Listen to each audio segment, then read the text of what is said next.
এদিকে আজ হাসনাত আব্দুল্লাহর উপর ভয়াবহ রূপ নিয়ে আক্রমণ করে বিএনপি কর্মীরা। বিএনপি কর্মীদের অ্যাকশনে সারা দেশেই ধ্বংসলীলা হয়েছে। অসংখ্য এনসিপি নেতার মৃত্যু হয়েছে আজকে রাজপথে।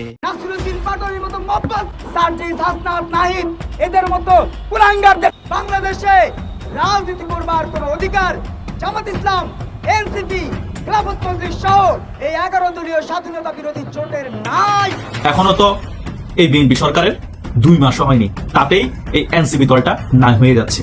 নির্বাচনের পরবর্তী সময় 10-12 দিন অনেক বেফাস মন্তব্য করেছিল, নাচানাচি করেছিল, কিন্তু আস্তে আস্তে বিএনপি ভিতরগতভাবে টুটি চেপে ধরেছে এবং সিস্টেমেটিক ভাবে ব্ল্যাকমেল করাও শুরু করে দিয়েছে বিএনপি অনেক নেতাকর্মী। গত কিছুদিন আগে ইস্টাক হোসেন বলেছে, যদি বেশি জুলাই সনদ বাস্তবায়ন এবং গণভোটের কথা বলা হয় তাহলে কিন্তু আমরা পুলিশ হত্যা বিচার শুরু করব। তার মানে ছাত্র শক্তি সেই 2024-এর আগস্টের পর থেকেই আসলে এই ছাত্রদের এই দলটি চেষ্টা করে যাচ্ছে যে তারা মব সৃষ্টি করার মাধ্যমে, গণপিটুনি দেওয়ার মাধ্যমে, একে ওকে ছাত্রলীগ সন্দেহে পেটানোর মাধ্যমে। অবশেষে আন্তর্জাতিকভাবে নিষিদ্ধ করা হলো জামাত ইসলামীকে। মার্কিন কংগ্রেসের চাপে ভয়ানক বিপদের মুখে জামাত ইসলামী। যুদ্ধ অপরাধের দায়ে এবার বিচার শুরু হচ্ছে আন্তর্জাতিক আদালতে। হ্যাঁ, এবার জামাতের বিরুদ্ধে আন্তর্জাতিক আদালতে বিচার শুরু হয়েছে এবং এই মুহূর্তে পাওয়া সবচেয়ে বড় ব্রেকিং নিউজ, হাসনাত আব্দুল্লাহর উপর ভয়াবহ আক্রমণ করেছে বিএনপি কর্মীরা এবং বিএনপি কর্মীদের পরিকল্পনায় অসংখ্য সমন্বয়কদের খারাপ অবস্থা হয়েছে আজকে রাজপথে। দর্শক শ্রোতা, আপনারা তো জানেন বাংলাদেশের রাজনীতির মধ্যে উত্তাল পরিস্থিতি। এই উত্তাল পরিস্থিতির চাপের মুখে পড়ে অসংখ্য নেতাকর্মীদেরও খারাপ অবস্থা হয়। আপনারা সম্পূর্ণ ভিডিও দেখবেন। এই মুহূর্তে হাসনাতের অবস্থা এবং বিএনপি জামাতের পরিকল্পনায় দেশে যে অসংখ্য ঘটনা ঘটতেছে সেই সব দেখতে পারবেন এই একটি নিউজ প্রতিবেদনে। এখনো তো এই বিএনপি সরকারের 2 মাসও হয়নি, তাতেই এই এনসিপি দলটা নাই হয়ে যাচ্ছে। নির্বাচনের পরবর্তী সময় 10-12 দিন অনেক বেফাস মন্তব্য করেছিল, নাচানাচি করেছিল, কিন্তু আস্তে আস্তে বিএনপি ভিতরগতভাবে টুটি চেপে ধরেছে এবং সিস্টেমেটিক ভাবে ব্ল্যাকমেল করাও শুরু করে দিয়েছে বিএনপির অনেক নেতাকর্মী। গত কিছুদিন আগে ইস্টাক হোসেন বলেছে, যদি বেশি জুলাই সনদ বাস্তবায়ন এবং গণভোটের কথা বলা হয় তাহলে কিন্তু আমরা পুলিশ হত্যা বিচার শুরু করব। এটা বলার মানে হচ্ছে যে বেশি লালারি করিও না, পুলিশ হত্যার বিচারের নাম করে সকলকে প্যাকেট করে ফেলবো। আবার এইদিকে মির্জা আব্বাসের ব্যাপার নিয়েও কিন্তু এই টোকাই এনসিপি এবং জামাত ইসলামী চাপে আছে। মির্জা আব্বাসকে নাহিদ হোসেন পাটোয়ারিকে দিয়ে জামাত ইসলাম যেভাবে অপমান করিয়েছে, যেভাবে অপমানিত হয়ে মির্জা আব্বাস এখন হাসপাতালের বেডে শুয়ে আছে ব্রেন এর রক্তক্ষরণের ফলে। সো এই বিষয় নিয়েও কিন্তু অনেক আলোচনা সমালোচনা তৈরি হয়েছে। সে সকল বিষয় নিয়েও কিন্তু এই টোকাই এনসিপির নেতারা এবং জামাত ইসলাম প্রেসারে আছে এবং পুলিশ হত্যার বিচারের কথা তুলেও কিন্তু ব্ল্যাকমেল করা হচ্ছে। সকল দিক থেকে জামাত ইসলাম পেশারে চলে গিয়েছে, টোকাই এনসিপিও পেশারে চলে গিয়েছে। যতই হুম্বি তুম্বি দেখানোর কথা ছিল সেটা কিন্তু এই 1 মাস যেতে না যেতে কিন্তু আর দেখাতে পারছে না, থেকেও মনে হচ্ছে এনসিপি নাই। যতই সময় গড়াতে চলবে ততই কিন্তু এই এনসিপি আস্তে আস্তে বিলীন হতে থাকবে।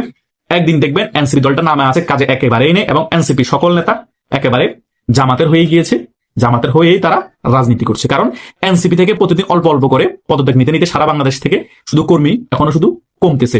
শুধু শীর্ষ পর্যায়ের কিছু নেতা এখন এনসিপিতে আছে, ওইখান থেকে অনেক নেতাকর্মী ছুটে গিয়েছে, কেউ রাজনীতি ছেড়ে দিয়েছে, কেউ বিএনপিতে যোগদান করেছে, কেউ জামাতে ওপেনলি ভাবে রাজনীতি করতেছে। এই এনসিপির টোকা শীর্ষ পর্যায়ে যে সকল নেতা আছে তারাও কিছুদিন পরে এনসিপি দলটাকে বিলুপ্ত করে সকলেই জামাতে চলে গিয়ে রাজনীতি করবে। তাছাড়া আর কোনো ইস্যু নাই তো, কারণ তারা যে সবাই শিবিরের সক্রিয় কর্মী ছিল, এখনো আছে এবং ভবিষ্যতে থাকবে, সকলে ক্লিয়ার। এনসিপি নামে মাত্র দল, এটা একটা প্রক্সি রাজনৈতিক দল। জামাতের নামে আলাদাভাবে একটা পার্ট করে এনসিপি দলটা পরিচালনা করতেছে নতুন করে কিছু ভোট ব্যাংক তৈরি করার জন্য এবং এইরকম আরো কয়েকটা রাজনৈতিক দল গঠন করার প্রক্রিয়া চলতেছে জামাতের মধ্যে। তাদেরকে দিয়েও নতুন কিছু ভোট ব্যাংক কালেক্ট করবে। জামাতের কথা হচ্ছে জামাত ইসলামীর ধরো এখন ভোট আছে 10%, নতুন আরেকটা রাজনৈতিক দল এনসিপি কে দিয়ে যদি আরো 5% ভোট আনতে পারে তাহলে হয়ে যাবে 5%, তাহলে 15% ভোট। আরো একটা রাজনৈতিক দলকে দিয়ে, আরো কয়েকটা সংগঠন দিয়ে যদি আরো 5% ভোট কালেক্ট করতে পারে তাহলে জামাতের 20% ভোট ব্যাংক হয়ে গেল। আর বিএনপি থেকে আরো যদি 10% জনগণকে জামাতের দিকে ফিরিয়ে আনতে পারে, মুখ ফিরিয়ে এনে জামাতের দিকে ভোট ব্যাংক করতে পারে, তাহলে আরো 10% চলে আসলো জামাতের দিকে, তাহলে কিন্তু জামাতের 30% ভোট হয়ে গেল। জামাত যেটা 20 বছর পরে ঘটবে সেটা আগে থেকে প্ল্যানিং করে আগাচ্ছে অনেক দিন যাবত। অলরেডি জামাতের ভোট ব্যাংক কিন্তু আগে থেকে অনেক বেড়েছে, সেগুলো কিন্তু আওয়ামী লীগের ভোট জামাতের পক্ষে আসে না, বিএনপির ভোটগুলো জামাতের দিকে চলে এসেছে। তরুণ যারা আছে তারাও এনসিপির ফলোয়ার হওয়ার কারণে তাদেরকে টাকা লোভ দেখিয়ে, তাদেরকে বিভিন্ন সিস্টেমিক সুযোগ সুবিধা দিবে এই সকল লোভ দেখিয়ে, চাকরির লোভ দেখিয়ে জামাতের দিকে ধাবিত করে ফেলেছে। সো বিএনপি দুর্বল হচ্ছে, জামাত শক্তিশালী হচ্ছে। এদিকে আওয়ামী লীগ দুর্বল হচ্ছে না, আওয়ামী লীগ আগেও যা ছিল এখনো তা। সো জামাতের উত্থানটা বিএনপির জন্য ক্ষতি, কারণ আওয়ামী লীগ সবসময় জামাতের বিপরীত মেরুতে অবস্থান করবে, এটা আমরা সকলেই জানি। বিএনপি মধ্য জায়গায় আছে, তাদের কোনো আদর্শ নেই। তারা কতক্ষণ মুক্তিযুদ্ধের আদর্শ ধারণ করে, কতক্ষণ জামাতের আদর্শ ধারণ করে। কিন্তু বাংলাদেশের মধ্যে দুইটা রাজনৈতিক দল আছে, তারা কখনো বিলীন হবে না। তাদের সঠিক আদর্শ আছে, কট্টর তারা। জামাত তাদের আদর্শে, সেটা ভুল হোক বা খারাপ হোক, সেটাতে তারা খুবই কট্টর। আওয়ামী লীগও তাদের যে আদর্শ আছে, মুক্তিযুদ্ধের পক্ষের আদর্শ, বঙ্গবন্ধুর আদর্শ, সেটাতে কট্টর। কিন্তু বিএনপি কিছু মুক্তিযুদ্ধের আদর্শ আছে, কিছু জামাতের আদর্শ আছে, কিছু কমিউনিস্টের আদর্শ আছে। মিক্সার একটা রাজনৈতিক দল মনে হয় বিএনপিকে, তাদের কট্টর আদর্শ নেই। সে কারণে বিএনপি জনসমর্থন থাকলেও আন্দোলন সংগ্রামে বিএনপি জামাত এবং আওয়ামী লীগের মতো অ্যাগ্রেসিভ হতে পারে না। সে কারণে ধীরে ধীরে ধীরে ধীরে জামাত সিস্টেমিক ভাবে ব্যাপারটা বুঝতে পেরেছে। বুঝার ফলে বিএনপি থেকে আস্তে আস্তে জনসমর্থন কমিয়ে জামাতের দিকে নিয়ে আসছে। কারণ জামাতের মতাদর্শ আর বিএনপির মতাদর্শ 19-20। তাই বিএনপির যে সকল জনসমর্থন আছে, কর্মী আছে, তাদেরকে বেনস করে জামাতে নিয়ে আসা খুবই সোজা। আর আওয়ামী লীগের নেতা কর্মীদেরকে তো বেনস করা দূর কি বাদ, তাদের সাথে বসে এই সকল আলাপ আলোচনা করতে গেল মায়ের উপর রাখবে বাংলাদেশ আওয়ামী লীগ। সেম জামাতের কর্মীদেরকে আওয়ামী লীগ করতে পারবে না আওয়ামী লীগের নেতা কর্মীরা, সেটাও সমস্যা। কিন্তু বিএনপিকে আওয়ামী লীগও করা যাবে, কর্মীদেরকে জামাতও করা যাবে। তাদের কট্টর মতাদর্শ নাই। কারণ মতাদর্শ কিভাবে থাকবে, তারা মিক্স হয়ে গিয়েছে। বুঝতে পেরেছেন? সো জামাতের উত্থান আওয়ামী লীগের ক্ষতি না, বিএনপির ক্ষতি, কারণ বিএনপি জনসমর্থন করবে, কমবে। বিএনপি সরকার এ যেন জামাত সরকার, বিএনপির মাধ্যমে জামাত মন মতো সবকিছু করিয়ে নিবে। হ্যাঁ, এটা একটা হেকমত এবং এর পেছনে মহা হেকমত রয়েছে। বাংলাদেশে অনেক কাজ আছে জামাত চাইলেও যে ভালো কাজগুলো হয়তো বা করতে পারতো না। নানান মহল থেকে ইরিটেট করে, জামাতকে ডিস্টার্ব করে, জামাতকে ব্যর্থ করা হতো বা ব্যর্থ করার সর্বোচ্চ চেষ্টা চালানো হতো। কিন্তু সেই কাজটা বিএনপি করবে, যেটা জামাতই চেয়েছে, বা জামাত ওই একই কাজ করতো। কিন্তু বিএনপি করলে কোনো চ্যালেঞ্জের মুখে পড়বে না, চারদিকে কোনো কান্নাকাটি হবে না, বট গাছ কান্নাকাটি করবে না এবং বট গাছ কষ্টও পাবে না, মিডিয়াগুলো ঝাঁপিয়ে পড়বে না, নারীবাদীরা ঝাড়ু নিয়েও রাজপথে নামবে না। কিন্তু কাজটা বিএনপি ঠিকই করবে, যেটা জামাত করতো। হ্যাঁ, এই জন্যই বলি যে আল্লাহ যা করে তার মধ্যে নিঃসন্দেহে কোনো কল্যাণ আছে। এবার জামাত ক্ষমতায় না আসার মধ্যে কল্যাণ আছে। এবার বিএনপি ক্ষমতা এসেছে, বিএনপির উপর থেকে চ্যালেঞ্জ যাক, বিশ্ব পরিস্থিতি থেকে শুরু করে জুলাই সনদ, আর অনেক বিষয় আছে, অনেক কাজ বিএনপি করতে হবে এবং তারা অনেক কাজ করবে। জামাত বিএনপির মাধ্যমে আদায় করবে বা জামাত বিএনপি সরকারকে বাধ্য করবে। তো বিএনপি শিশির ভাঙুক, এরপরে 5 বছর পর জামাত যখন ক্ষমতা আসবে তখন দেশে একটা স্থিতিশীলতা থাকবে, তখন দেশ চালানো অনেকটা সহজ হবে এবং জামাত জাতীয় সরকার গঠন করে বাংলাদেশকে একদম সিঙ্গাপুর, ইউরোপ, আমেরিকা বানিয়ে দেবে। কিন্তু এখন জামাত ক্ষমতা আসলে পদে পদে বিপদে পড়তে হতো। জামাতের হাতে মিডিয়া নেই, কিন্তু সমস্ত মিডিয়া বিএনপির দখলে। এটা বিএনপির গ্রেট অ্যাডভান্টেজ। অনেক কাজ বিএনপি করতে পারে, আবার আওয়ামী লীগকে নিষিদ্ধ অবস্থায় রাখবে। দেখেন, আমি কয়েকটা বিষয় এই আলোচনায় বলবো। একটা হচ্ছে যে আওয়ামী লীগ নিষিদ্ধ আছে এবং থাকবে, এটা বিএনপি সরকারের অবস্থান। এখন এই অবস্থানের বিরুদ্ধে জামাত তো বরং কিছু বলছেই না, জামাত এনসিপি খুশিতে খুশি, বরং জামাত এনসিপি এটাই চায়। কিন্তু আমি চ্যালেঞ্জ দিয়ে বলছি, জামাত যদি ক্ষমতা আসতো আর জামাত যদি বলতো যে আওয়ামী লীগ নিষিদ্ধ আছে এবং থাকবে, তখন বিএনপির বিরোধিতা করতো। বিএনপি বলতো যে না, গণতন্ত্রে পার্টি নিষিদ্ধ চলে না, নিষিদ্ধ রাখা যাবে না, এটা ফেসিবাদী আচরণ, আওয়ামী লীগের রাজনৈতিক অধিকার আছে, হ্যাঁ বিচার করা হবে, কিন্তু আওয়ামী লীগের অধিকার ফিরে দিতে হবে, বিএনপি বলতো। তো জামাত তখন এটা নিয়ে বিব্রতকর পরিস্থিতিতে পড়তো। কিন্তু ভারতে কান্নাকাটি শুরু হয়ে গেছে আওয়ামী লীগ নিষিদ্ধ রাখবে বিএনপি সরকার এই খবরে। ভারত অলরেডি বিএনপিকে বিশ্বাসঘাতক বলছে যে ভারতের সাথে তারেক রহমান চুক্তি হয়েছিল আওয়ামী লীগের অধিকার ফিরিয়ে দিবে, রাজনীতি করার সুযোগ দিবে, কিন্তু দিচ্ছে না। এটা যাই বলুক, তেমন কিছু কিন্তু করতে পারছে না। অর্থাৎ বিনা চ্যালেঞ্জে আওয়ামী লীগ নিষিদ্ধ রাখতে পারছে বিএনপি সরকার। শুধু এটা না, এই যে জেনারেল মাসুদকে গ্রেপ্তার করেছে, তিনি একজন বীর মুক্তিযোদ্ধা, কিন্তু ভয়ঙ্কর এক অপরাধী, তাকে নিয়ে আলাদা আলোচনা করব। এই কাজ যদি জামাত করত, তাহলে এই মুক্তিযোদ্ধাদের অপমান, এই যে সেনা সদস্য, গর্বিত সেনা বাহিনী সদস্যদেরকে বিতর্কিত করার চেষ্টা করা হচ্ছে, কত কলাম, কত কিছু মিছিল টিছিল নেমে যেত।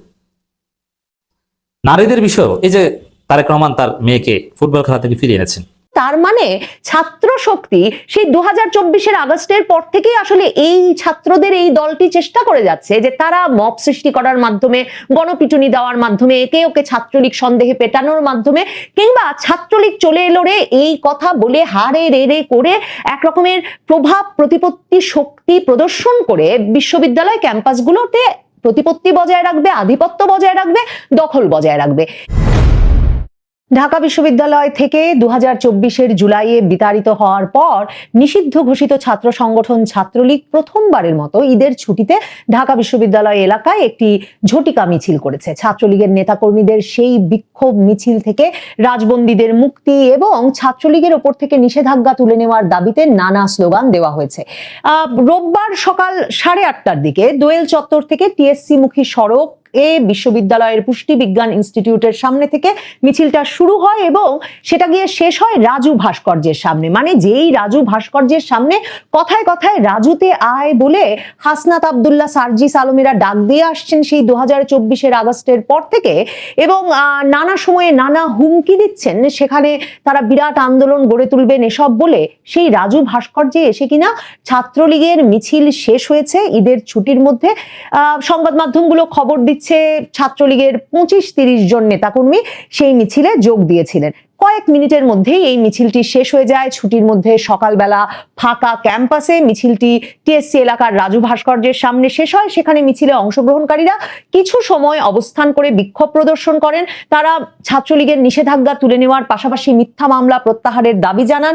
বিক্ষোভ মিছিলে অংশ নেওয়ারা এছাড়াও জয় বাংলা, জয় বঙ্গবন্ধু সহ নানা রকম স্লোগান দেন এবং এরপর এই বিক্ষোভ মিছিলের ভিডিও এবং ছবি ছাত্রলীগের ফেসবুক পেজে শেয়ার দেওয়া হয়। কিন্তু এই যে কয়েক মিনিটের বা কিছু সময়ের এই মিছিল ছাত্রলীগের আয়োজনে ঈদের ছুটির মধ্যে ঈদ উল ফিতরের দ্বিতীয় দিন রোববার 22শে মার্চ সকাল 8:30টার দিকে যেখানে তারা জয় বাংলা বলছেন, শেখ হাসিনা আসবে এ ধরনের স্লোগান দিচ্ছেন, সেই মিছিল রীতিমতো একেবারে আতঙ্ক ধরিয়ে দিয়েছে জাতীয় নাগরিক পার্টি এনসিপির যে ছাত্র সংগঠন তারা গড়ে তোলার চেষ্টা করে যাচ্ছেন সেই 2024-এর আগস্টের পর থেকে সেই জাতীয় ছাত্র শক্তির নেতৃবৃন্দের মনে। জাতীয় ছাত্র শক্তির নেতৃবৃন্দ এই মিছিলের খবর পেয়ে হাড়ে রেড়ে করে শাহবাগ থানা পর্যন্ত গেছেন। সেখানে পুলিশকে তারা আলটিমেটাম দিয়েছেন যে পুলিশ যদি ভিডিও দেখে এই মিছিলে অংশগ্রহণকারীদের চিহ্নিত না করেন তাহলে তারা পুলিশের বিরুদ্ধে যেমন ব্যবস্থা নেবেন তেমনি তারা ব্যবস্থা নেবেন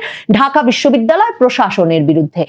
ওই ছাত্রলীগের মিছিল থেকে রাজবন্দীদের মুক্তির পাশাপাশি পুলিশ হত্যারও বিচার চাওয়া হয়েছিল।